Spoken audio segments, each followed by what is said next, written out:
Assalamualaikum warahmatullahi wabarakatuh. Oke, Mimin antar dulu Isti. Oke, kita lanjutkan saja ceritanya.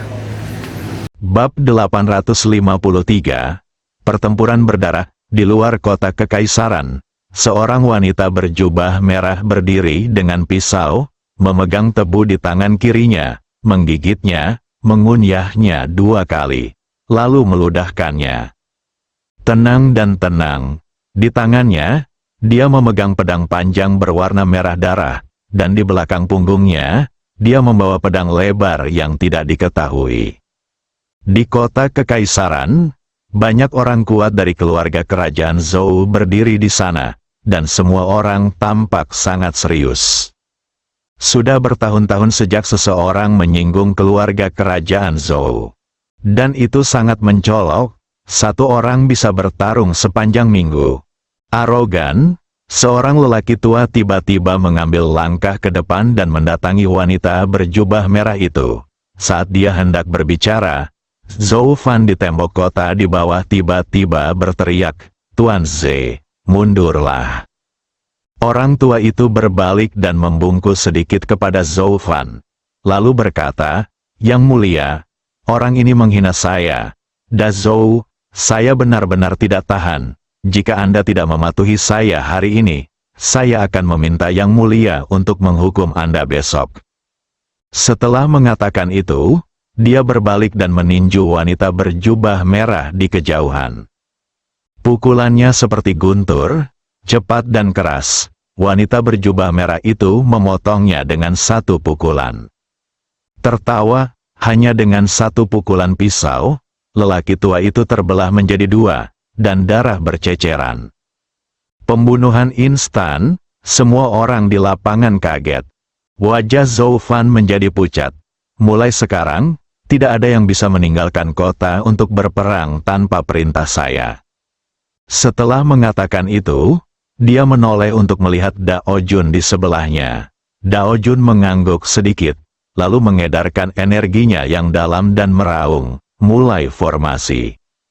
Ledakan, di kota Kekaisaran Zhou Agung. Di suatu tempat jauh di dalam pegunungan, seberkas cahaya hijau tiba-tiba naik ke langit. Dalam sekejap, pegunungan serta ruang dan waktu yang jaraknya puluhan ribu mil mulai bergetar hebat. Cahaya biru perlahan mengembun menjadi seorang pria parubaya yang mengenakan jubah Tao, memegang pedang Tao di tangannya. Di sekitar langit dan bumi, sinar cahaya hijau misterius terus menyatu menuju pria parubaya berjubah Tao. Arai pembunuhan Tao, susunan pembunuhan terkuat dalam Taoisme. Formasi ini diciptakan oleh Dao Yan, pendiri sekte Tao sendiri, dan jiwa yang terbelah tertinggal di dalamnya sebagai pusat formasi. Selama jutaan tahun, setiap pemimpin sekte Tao telah menyuntikkan kekuatannya sendiri ke dalam formasi ini. Oleh karena itu, formasi ini kekuatannya semakin meningkat setiap tahunnya. Ini juga merupakan kartu truf terkuat dari Dao Sek. Bukan salah satu dari mereka. Dao Jun menoleh untuk melihat ke arah Zhou Fan, yang berkata dengan suara yang dalam, "Jangan khawatir, Dao Jun, saya, Da Zhou, dan Tuan Ye akan hidup sesuai dengan sekte Tao." Dao Jun mengangguk sedikit. Formasi ini sebenarnya digunakan untuk melindungi kuil Brahma dan keluarga kerajaan dinasti Zhou besar. Jika digunakan sekarang, formasi ini tidak akan diaktifkan setidaknya selama 1000 tahun. Jika Da Zhou menyerang sekte Tao saat ini, sekte Tao tidak akan memiliki kekuatan untuk melawan. Dan alasan mengapa dia melakukan ini adalah untuk berjudi. Sebuah pertaruhan besar, pejantan lurus, tidak mungkin lagi untuk melakukan penarikan saat ini. Dalam hal ini, lakukan all-in. Taruhannya dimenangkan, dan Taoisme berkembang pesat sejak saat itu. Jika taruhannya gagal, sekte Tao akan dihancurkan. Dao Jun melirik Ye Guan dalam pelukan Zhou Fan, lalu berbalik dan membungkuk dalam-dalam ke suatu tempat. "Tuan, mohon pertahankan diri Anda dari musuh." Di atas pegunungan yang jauh, Guru Tao itu perlahan mengangkat kepalanya. Saat berikutnya, dia mengambil langkah ke depan. Ketika langkah itu jatuh, orang lain telah muncul di depan wanita berjubah merah itu. Wanita berjubah merah itu menggigit tebu tersebut, lalu tersenyum dan berkata, "Tunggu sampai saya selesai makan tebu ini." Guru Tao memandang wanita berjubah merah itu, dan kemudian berkata, "Aliansi Dao jahat." Wanita berjubah merah itu tidak berbicara, melainkan hanya mengunyah tebu. Guru Tao menoleh untuk melihat Lord Dao, yang buru-buru membungkuk dan memberi hormat. Guru Tao memandang Guru Tao itu dan menggelengkan kepalanya, "Bakat, sangat buruk." Dao Jun, Guru Tao menambahkan, "Sepertinya target gadis ini bukanlah keluarga Tao saya. Anda menggunakan formasi ini, tetapi ada alasan lain." Dao Jun secara alami tidak berani menyembunyikan apapun, jadi dia hanya bisa mengatakan yang sebenarnya. Setelah mendengarkan kata-kata Dao Jun, mata Guru Tao itu tertuju pada Ye Guan dalam pelukan Zhou Fan. Saat dia melihat Ye Guan, sedikit keterkejutan muncul di matanya. Penguasa Tao berkata dengan tergesa-gesa, "Tuan Ye ini memiliki karakter yang sangat baik. Dia berjanji bahwa selama dia selamat dari bencana hari ini, dia akan membawa saya ke Taoisme untuk terbang di masa depan." Guru Tao bertanya, "Apakah dia anggota keluarga Tao saya?" Dao Jun menggelengkan kepalanya. "Tidak." Guru Tao itu mengangguk sedikit, lalu membuka telapak tangannya, dan liontin giok berwarna safir perlahan melayang ke arah Ye Guan. "Mulai sekarang, Tuan Ye ini adalah adik laki-lakiku." Adik laki-laki, semua orang bingung. Orang yang paling bingung adalah Dao Jun. "Apa-apaan, Guru? Apakah Anda di sini untuk mengambil alih sebagai murid?" Pertanyaannya adalah, "Siapa tuanmu?" Karena dalam Taoisme, orang di depan Anda sudah menjadi master, belum pernah mendengarnya. Zhou Fan melihat liontin giok di depannya dengan ekspresi aneh. Guru Tao memandang Zhou Fan dan tersenyum tanpa mengucapkan sepatah kata pun. Zhou Fan terdiam beberapa saat, lalu menyimpan liontin giok itu. "Saya akan menerimanya atas nama Tuan Ye." Dia tahu bahwa Guru Tao ingin membuat hubungan manusia antara Tao dan Ye Guan lebih kuat. Tapi ini normal. Bagaimanapun juga, Tao telah memberikan semua yang dia miliki. Guru Tao mungkin tidak memerlukan hubungan identitas ini, tetapi penerus Tao pasti membutuhkannya. Lagi pula, nikmat akan hilang begitu saja. Tetapi jika Ye Guan memiliki identitas Tao, itu akan sangat berbeda. Namun, setelah beberapa generasi, selama Ye Guan masih hidup, dia dianggap sebagai anggota keluarga Tao. Siapapun yang ingin menyentuh keluarga Tao harus mempertimbangkannya dengan hati-hati. Melihat Zhou Fan menerimanya atas nama Ye Guan, senyuman tiba-tiba muncul di wajah Guru Tao itu. Dia menoleh untuk melihat wanita berjubah merah itu tangannya. Wanita berjubah merah tersenyum dan berkata, "Anda dapat mengambil tindakan." Guru Tao itu mengangguk sedikit, "Tolong beri saya nasihat, Nak." Setelah mengatakan itu, dia tiba-tiba mengambil langkah ke depan dan berubah menjadi cahaya pedang biru dan menembak. Saat cahaya pedang muncul, kekuatan ribuan hukum besar tiba-tiba muncul di dunia. Cara eksklusif, dia secara alami berbeda dari orang kuat lainnya yang telah menciptakan jalan unik. Bagaimanapun, dia tidak hanya menciptakan jalan unik, tetapi juga mewariskannya, memungkinkan banyak orang untuk mengikutinya. Setelah Tao didirikan, tradisi Tao didirikan dan diberitakan ke seluruh dunia.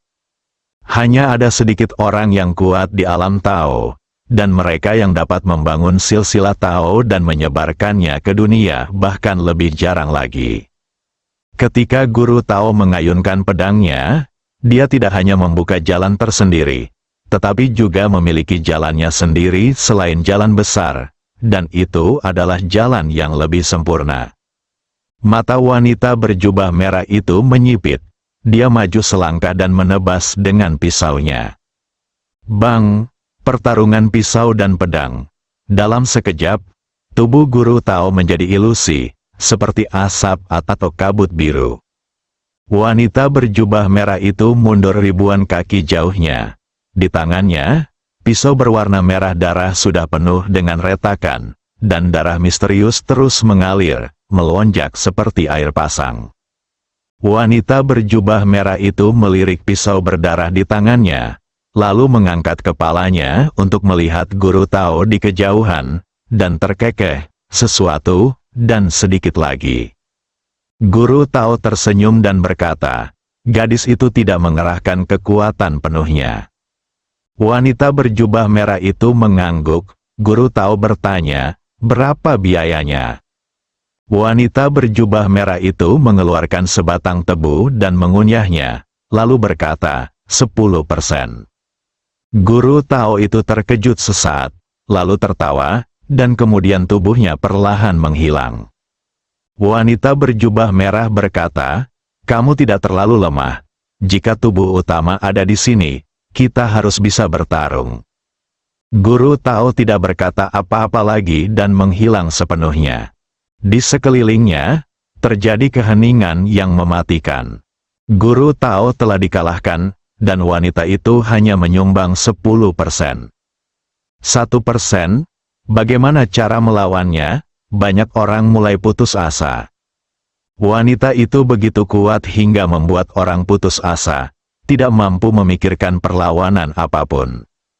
Pada saat ini, wanita berjubah merah tiba-tiba melihat ke arah Zhou Fan dan berkata sambil tersenyum, bunuh anak laki-laki di pelukanmu dengan tanganmu sendiri, dan aku akan melepaskan Dazhou. Bagaimana menurutmu? Di tembok kota, Zhou Fan tetap diam. Tekanan datang pada Dazhou. Semua orang di sekitar menoleh untuk melihat Zhou Fan. Pada saat ini, banyak orang tiba-tiba menyadari bahwa wanita ini tidak ada di sini untuk mengincar Zhou Fan, tetapi karena pemuda ini. Siapa anak laki-laki ini? Wanita berjubah merah itu tiba-tiba berbicara lagi. Gadis kecil, anak laki-laki ini bukan dari Zhou Agung. Apakah pantas bagimu untuk membahayakan seluruh Zhou Agung demi dia? Bukan dari dinasti Zhou. Setelah mendengar kata-kata ini, wajah orang kuat yang tak terhitung jumlahnya di lapangan tiba-tiba menjadi gelap. Jika pemuda ini berasal dari Dazhou, dapat dimengerti jika Dazhou akan melindunginya. Tetapi jika dia bukan dari Dazhou, lalu mengapa Dazhou memprovokasi pria yang begitu menakutkan dan berkuasa demi dia? Apa hubungan antara Yang Mulia dan pemuda ini? Bahkan dengan hubungan seperti itu, bagaimana Yang Mulia bisa mengabaikan kepentingan kerajaan Zhou Agung karena seorang pemuda? Di tembok kota, Zhou Fan melirik wanita berjubah merah di kejauhan dengan ekspresi rumit. Hanya satu kata dari wanita ini yang menyebabkan orang-orang Zhou yang awalnya bersatu bubar. Di luar kota, wanita berjubah merah memandang Zhou Fan dengan sedikit senang. Bukan karena dia takut dengan persatuan dinasti Zhou, dia hanya menganggapnya menyenangkan, itu saja. Di tembok kota, seorang lelaki tua berjubah putih perlahan keluar. Dia membungkuk sedikit kepada Zhou Fan, dan kemudian berkata, Yang Mulia, apakah orang ini dari dinasti Zhou saya yang agung? Ekspresi Zhou Fan menjadi rumit. Yuan Xiang, aku sedikit terkejut kamu keluar. Yuan Xiang, Perdana Menteri dinasti Zhou besar, tokoh perwakilan Konfusianisme, mewakili ratusan juta cendekiawan di dinasti Zhou besar, dan memiliki posisi penting dalam dinasti Zhou besar. Yuan Xiang berkata dengan suara yang dalam, saya tahu wanita itu mengatakan itu dengan sengaja untuk mengasingkan saya, Dazhou, dan untuk membuat celah di hati saya. Tetapi saya masih harus keluar dan bertanya, orang ini dari Dazhou saya. Zhou Fan menggelengkan kepalanya, tidak. Begitu kata-kata ini keluar, daerah sekitarnya tiba-tiba menjadi gelisah, dan mata banyak orang menjadi agak tidak ramah. Yuan Xiang memandang Zhou Fan. Demi orang ini, yang mulia ingin saya, dan Zhou, menjadi musuh gadis itu dengan cara apapun. Pada saat ini, penguasa tahu di samping keluar dan sedikit mengepalkan tinjunya. Yuan Xiang, dia adalah kekasih yang mulia. Saya ingin tahu apakah dia penduduk asli dinasti Zhou saya yang agung. Yuan Xiang sedikit mengernyit dan menatap Zhou Fan. Zhou Fan melirik Ye Guan dalam pelukannya dan mengangguk sedikit. Yuan Xiang menatap Zhou Fan dan bertanya lagi, "Yang mulia, apakah tuan muda ini benar-benar kekasih Anda?" Zhou Fan mengangguk. "Ya." Yuan Xiang mengangguk. Tentu saja dia adalah anggota dinasti Zhou besar. Karena dia adalah anggota dinasti Zhou besar, saya, dinasti Zhou besar, harus melindunginya. Saat dia mengatakan itu, dia menoleh untuk melihat wanita berjubah merah. Selama ratusan juta tahun sejak negara saya didirikan, saya, dinasti Zhou Agung, telah berperang dalam pertempuran yang tak terhitung jumlahnya, besar dan kecil. Saya telah mendapatkan kejayaan berhari-hari, telah dikalahkan, dan hampir menghancurkan negaraku. Namun, aku, dinasti Zhou Agung, tidak pernah menyerah. Namun, hari ini, meskipun seluruh rakyat dinasti Zhou berperang dalam pertempuran berdarah, kita harus melindungi orang ini terlebih dahulu. Setelah mengatakan itu, dia tiba-tiba mengambil langkah ke depan. Setelah mengambil langkah ini, tiba-tiba patung Haoran muncul di belakangnya. Patung Haoran, langit dan bumi cerah. Terima kasih, pada hari ketika saya menjadi dewa, pemimpin dari dua bos Su menghadiahkan saya. Hari ini saya akan menambahkan pembaruan untuk masing-masing dari dua bos. Saya juga ingin berterima kasih kepada Lao Yugan dan banyak pembaca lainnya yang diam-diam mendukung saya atas hadiah dan suara mereka. Karena terlalu banyak ruang, saya tidak dapat mencantumkan semuanya di bab ini. Jadi mohon maafkan, saya tidak akan menjelaskan secara detail dan akan menambahkan pembaruan. 5 pembaruan hari ini, babak 854. Satu orang dan satu pedang bertarung selama 9 hari. Ciptakan cara Anda sendiri, patung Haoran. Segera setelah patung ini muncul, kebenaran yang besar tiba-tiba muncul di dunia.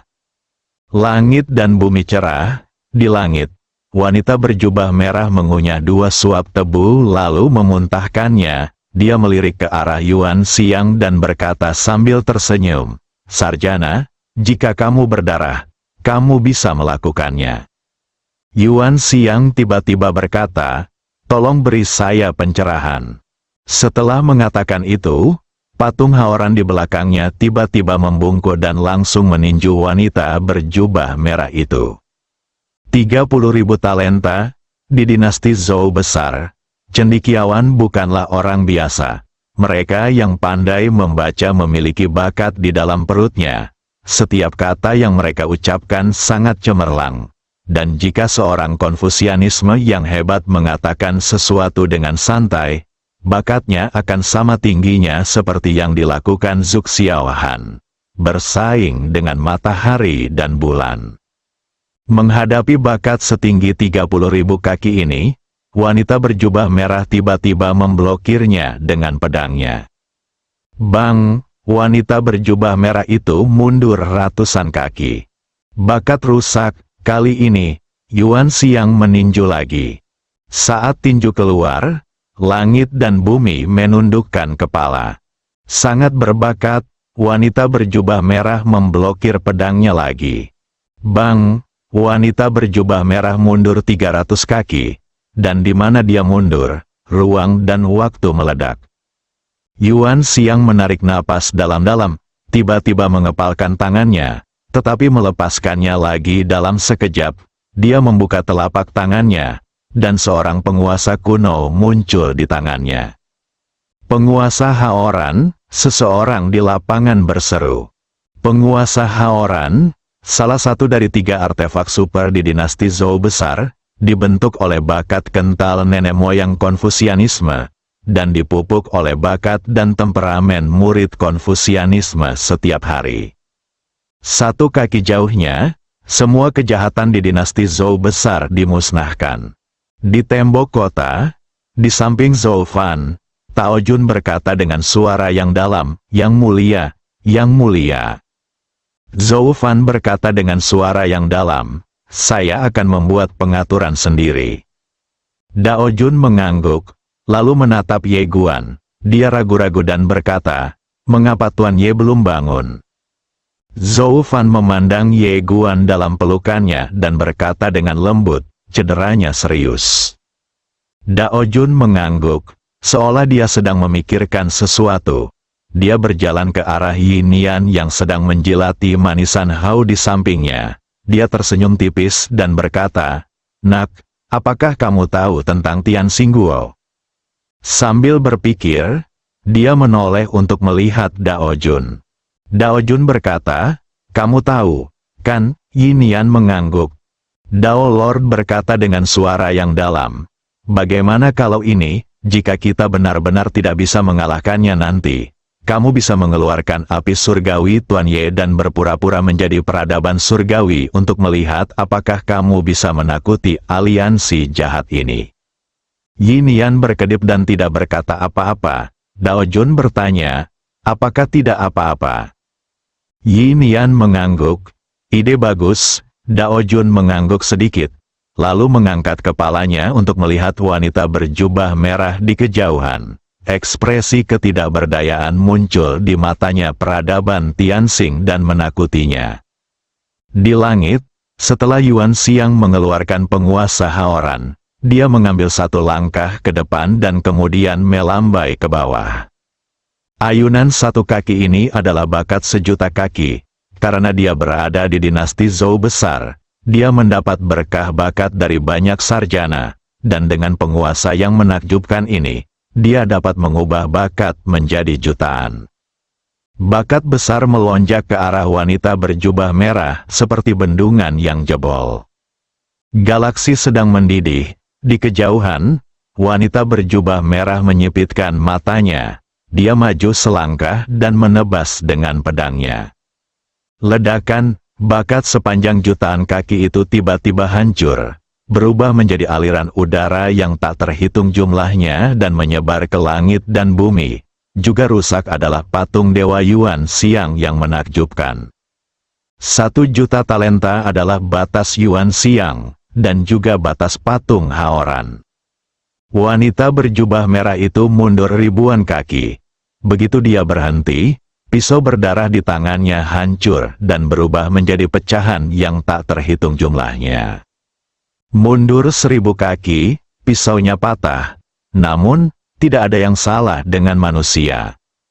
Di kejauhan, mata Yuan Xiang bersinar dengan sedikit kerumitan dan sedikit keputusasaan. Dia memiliki jutaan bakat, tapi dia tidak bisa menyakiti wanita di depannya sedikit pun.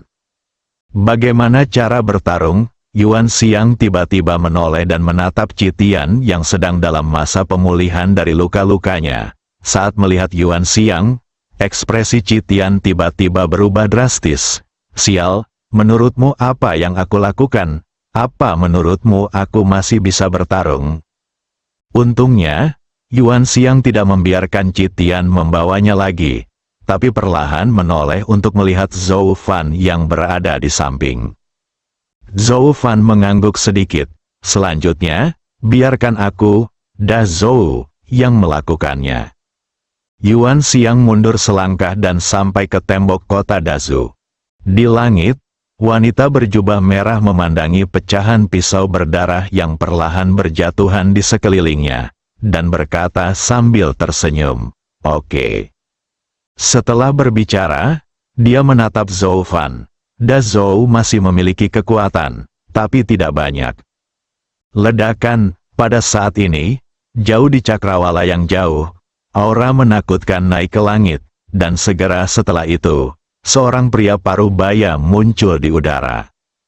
Pria parubaya, mengenakan jubah putih dan sepasang sepatu kain, melangkah maju dengan keberanian luar biasa. Zhou Fan sedikit terkejut saat melihat orang itu keluar. Karena dia bahkan tidak mengenal pria paruh baya ini. Zhou Fan menoleh untuk melihat Yuan Xiang di sampingnya. Yuan Xiang berkata dengan suara yang dalam, "Gu Sens, Panglima tertinggi tentara Sens, pernah mengikuti nenek moyang dinasti Zhou besar.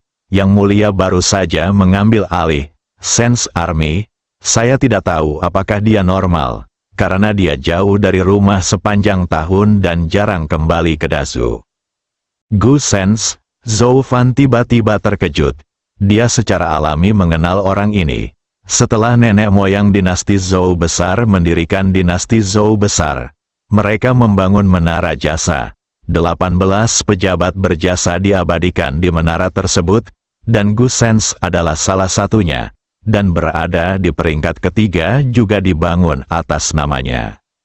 Setelah berdirinya dinasti Zhou besar, tokoh legendaris ini menghilang. Kemudian, terjadi krisis di dinasti Zhou besar dan tentara Sens dimobilisasi, namun tokoh legendaris ini tidak pernah kembali. Dia tidak menyangka orang di depannya akan kembali kali ini. Dengan kemunculan Gu Sens, beberapa ahli top tiba-tiba memberi hormat secara diam-diam dan berkata dengan penuh semangat, "Saya telah bertemu Komandan Gu." Zhou Fan tiba-tiba berkata, "Semua anggota keluarga kerajaan, salut." Setelah itu, dia juga membungkuk dalam-dalam di sekelilingnya. Semua anggota keluarga kerajaan Zhou juga membungkuk dalam-dalam. Gu Sens, pada saat itu, nenek moyang dinasti Zhou Agung pernah memberikan instruksi leluhur Kaisar Zhou Agung. Setiap keturunan keluarga kerajaan Zhou Agung yang melihat Gu Sensce seperti melihat saya. Di lapangan, banyak orang dari dinasti Zhou besar sangat bersemangat. Temui karakter legendaris untuk pertama kalinya. Gu Sens berjalan perlahan ke arah wanita berjubah merah. Dia menatap wanita berjubah merah dan berkata, "Gadis tebu berbaju merah memakai pedang kecil. 1 orang dan 1 pedang akan bertarung selama 9 hari. Ji Xiaojian menggigit tebu dan berkata sambil tersenyum, "Pernahkah kamu melewati jalan menuju surga?" Gu Sens mengangguk. Ji Xiaojian bertanya lagi, "Berapa banyak surga yang kamu tabrak?" Gu Sens berkata, 2 surga. Ji Xiaojian sedikit mengangkat sudut mulutnya. "Kalau begitu kamu berani datang." Gu Sens menunjuk ke arah Dazhou di belakangnya. "Bagaimana mungkin kita tidak kembali ketika keluarga dan negara kita dalam masalah?" Ji Xiaojian tersenyum lalu berkata, "Saat aku selesai makan tebu ini, aku akan memukulmu sampai mati." Gu Sens mengangguk sedikit. Dia melirik ke arah Ye Guan dalam pelukan Zhou Fan di kejauhan, dan kemudian berkata, "Aku sedikit terkejut bahwa kamu, Ji Xiaojian, benar-benar datang untuk memburu seorang kultivator pedang alam Shinto." Ji Xiaojian menggelengkan kepalanya. "Targetku bukan dia. Aku di sini untuk menemukan dewa yang sebenarnya. Dia ada hubungannya dengan dewa yang benar. Ngomong-ngomong, aku akan mengurusnya." Gu Sens bertanya, "Dewa sejati yang menekan kesengsaraan alam semesta jutaan kali?" Ji Xiaojian mengangguk. Ya, saat dia mengatakan itu, dia melirik ke arah Zhou Fan di bawah, dan kemudian berkata sambil tersenyum, "Saya sedikit terkejut bahwa putra mahkota Zhou Anda akan melindungi anak itu dengan segala cara. Saya memperkirakan dia mungkin sedang menonton persetan dia." Gu Sens melirik Zhou Fan, lalu berkata, "Karena dia adalah putra mahkota dinasti Zhou, dia sama sekali tidak kompeten. Saya percaya padanya dan visinya." Ji Xiaojian mengangguk. "Kamu, Zhou, berdarah, pembunuhan seperti ini lebih menarik." Gu Sens tersenyum dan berkata, "Saya juga menantikan pedang yang dapat membunuh Ji Xiaojian yang dapat mencapai level ketiga." Saat dia berbicara, dia membuka telapak tangannya, dan tombak berwarna giok gelap muncul di tangannya. Bagian atas tombak memiliki sedikit darah merah di ujungnya. Ji Xiaojian menggigit tebu dan berkata, "Kamu tidak layak menerima pedangku." Setelah berbicara, dia memuntahkan tebu dan berkata, "Saya tidak menghina Anda, saya hanya mengatakan fakta." Gu Sens menatap Ji Xiaojian, "Tolong beri saya pencerahan." Saat ini, Ji Xiaojian telah selesai memakan tebu. Dia tidak mengambil pisau, apalagi pedang. Pukulan sederhana, namun, ekspresi Gu Sens berubah drastis dalam sekejap, karena pukulan ini langsung menariknya ke ruang dan waktu jalan khusus miliknya, Ji Xiaojian. Dia menekannya, mata Gu Sens perlahan tertutup, dan dunia menjadi sunyi. Dalam sekejap mata, Gu Sens tiba-tiba menusuk ke depan dengan tombak.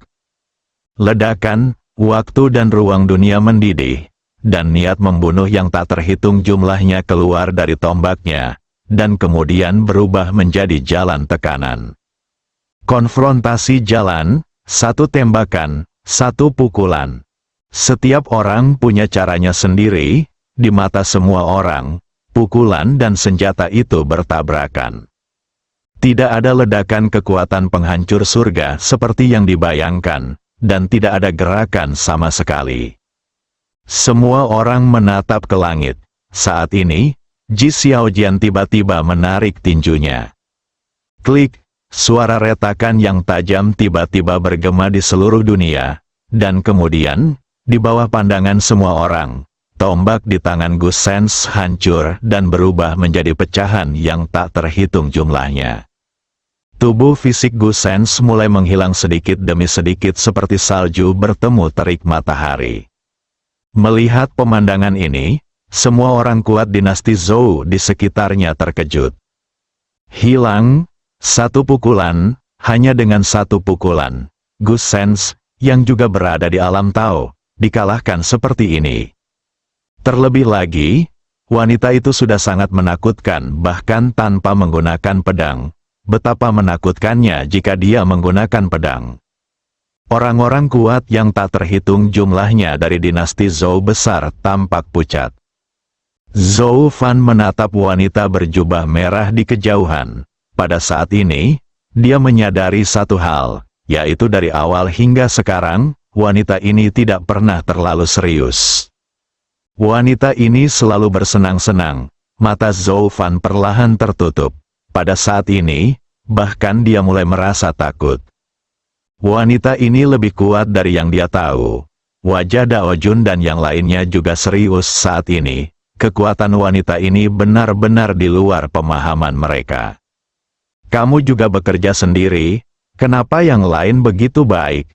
Mereka tidak dapat memahaminya. Di langit, Gu Sens berkata dengan lembut, seperti yang diharapkan dari Ji Xiaojian yang bisa membunuh surga ketiga. Setelah mengatakan itu, tubuhnya berangsur-angsur menjadi ilusi, dan dengan hembusan angin, dia langsung menghilang. Benar-benar terhapus, Ji Xiaojian memandang Zhou Fan di kejauhan dan berkata sambil tersenyum, "Adik perempuan, bagaimana kalau aku memberimu kesempatan lagi? Selama kamu menyerahkan pria di pelukanmu, aku akan segera pergi dan menjamin bahwa aliansi jahat akan melakukannya. Jangan pernah merepotkan Da Zhou lagi. Selain itu, aku juga bisa menerimamu sebagai muridku. Jangan khawatir, apa yang aku, Ji Xiaojian, katakan pasti akan benar." Semua orang di lapangan memandang Zhou Fan, bersambung.